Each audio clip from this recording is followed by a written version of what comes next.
क्या आप भी सोच रहे हो रियल एस्टेट में इन्वेस्ट करने का, मगर आपको कोई परफेक्ट प्रोजेक्ट नहीं मिल पा रहा है और हाई रेट्स के चलते आप भी परेशान हो? तो हम लाए हैं आपके लिए इस प्रॉब्लम का बेस्ट सोल्यूशन।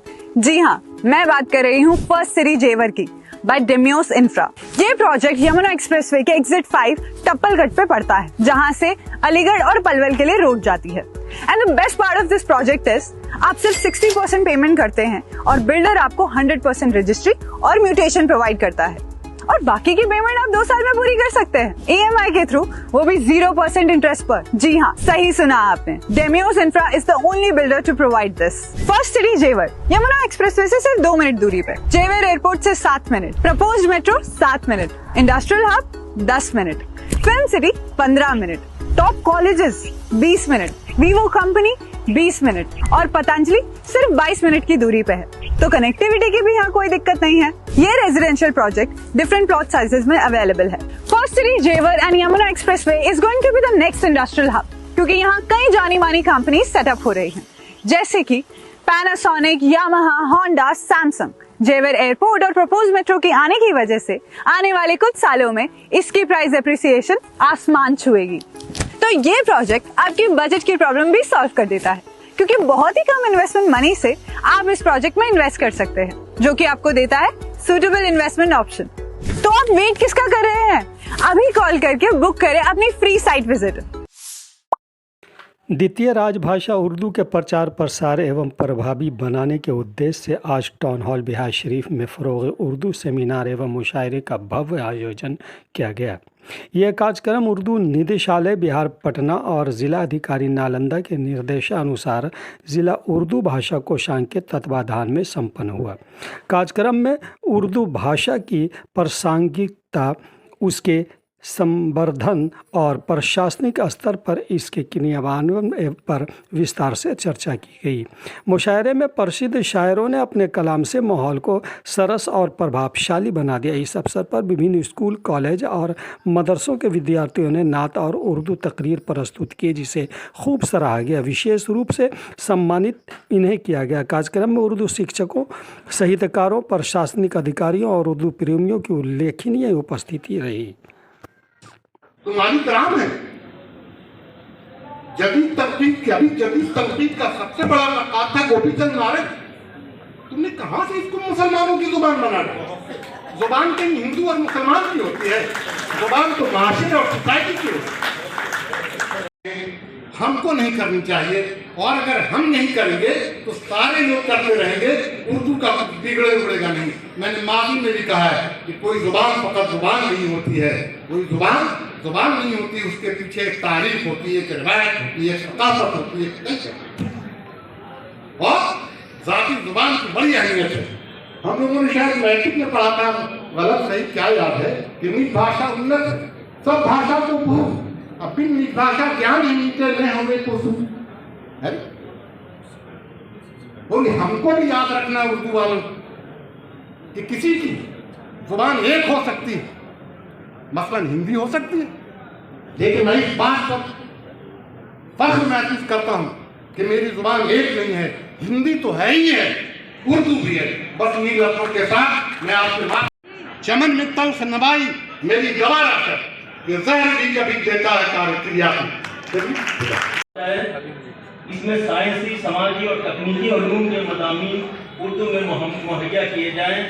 सरकारी इश्तहारात और मालूमाती मवाद उर्दू में भी जारी किए जाएँ। तमाम सरकारी इश्तहारात, नोटिस और अवामी मवाद के पैगाम उर्दू में ज़बान में फराहम किए जाएँ। रेलवे स्टेशन, बैंकों, अस्पतालों और दीगर अवामी मकामात पर उर्दू में भी हिदायत जारी किए जाएँ। आए तो बमुश्किल आए, इकबाल अशर ने मालूम नहीं क्यों ज़बान उर्दू को एक पहेली कर दिया, जबकि उर्दू का वजूद एक खुली किताब की मानंद है, जिसे हर कोई पढ़ और समझ सकता है। इसकी तारीख भी बिल्कुल वाज़ेह है कि ये पहेली किस तरह से हो गई, ये इस कम की फहम से परे है। अब इसे क्या कीजिए कि ज़बान उर्दू को खुद अहले उर्दू ने ही मुबहम और नाकाबिल फ़हम साबित करने में कोई कसर नहीं छोड़ा है। इसलिए यारों से कह दो कि आती है उर्दू ज़बान आते आते। का प्रोग्राम किया जाता है, बच्चों को हिम्मत अफजाई की जाती है। ये सारे अखराजात के हाथ सरकार करती है, ना कि कोई मुकामी तंजीम। ये तो हम लोगों के शोराए कराम इंटेलेक्चुअल लोग हैं, उर्दूदा हैं, जो बढ़ चढ़ करके हिस्सा लेते हैं और कुछ ना कुछ तो फायदा होता ही है। दूसरे आपके ये बताऊं कि हम लोगों ने मुकामी ज़िला इंतज़ामिया से कबल भी गुजारिश किया था इसी स्टेज से, और इस बार भी कुछ दिनों कबल उनसे गुजारिश किया था कि बिहार सरकार के 14/12 लेटर के आधार पर उर्दू दूसरी सरकारी ज़बान है और सारे सरकारी दफातर में नेम प्लेट उर्दू रहे। आलमी पैमाने पर है। उन्हीं तरक्की याफ्ता जुबानों में एक अहम और मुमताज़ जुबान उर्दू भी है, जो हिंदुस्तान में पैदा हुई और जल्द ही हिंदुस्तान जैसे कसीरुल लिसान मुल्क में शुमाल ता जुनूब व मशरिक ता मगरिब अवामी राब्ते की जुबान बन गई, जिसे अपनी सादगी, शीरीनी, लताफत, नज़ाकत, कशिश और रख रखाव की बिना पर मुश्तरका तहजीब व तमद्दुन और इल्म व अदब की अलामत के तौर पर जाना पहचाना जाने लगा। दर्द से है रिश्ता निभाने वाले, हम भी हर दर्द से है रिश्ता निभाने वाले। हम भीख दे रहे हैं, तुम दान कर रहे हो, और माँ बाप का दोनों ही सम्मान कर रहे हो। सबने दिया है शांति का संदेश आज़ाद, सबने दिया संदेश शांति का आज़ाद, फिर किस लिए तुम गीता कुरान कर रहे हो। खजाना चाहते हैं, कहाँ सारा खजाना चाहते हैं, कहाँ सारा खजाना चाहते हैं, परिंदे आप उड़ाना चाहते हैं, परिंदे आप उड़ाना चाहते हैं। बसेरा रात भर करने की खातिर, बसेरा रात भर करने की खातिर, दरख्तों पर ठिकाना चाहते हैं, दरख्तों पर ठिकाना चाहते हैं। मिले तुमसे जमाना हो गया है, मिले तुमसे जमाना हो गया है, तुम्हारे घर पे आना चाहते हैं, तुम्हारे घर पे आना चाहते हैं।